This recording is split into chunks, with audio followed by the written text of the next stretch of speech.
కయ్యను అర్పణ తెచ్చాడు దేవునికి, హేబేలు అర్పణ నచ్చింది దేవునికి. కయ్యను అర్పణ తెచ్చాడు దేవునికి, హేబేలు అర్పణ నచ్చింది దేవునికి.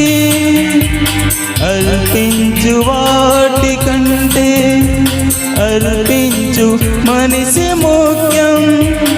అర్పించు వాటి కంటే అర్పించు మనసు ముఖ్యం. నచ్చాలి మొదట నీవే, కావాలి మొదట నీవే, నీకిష్టమైనది.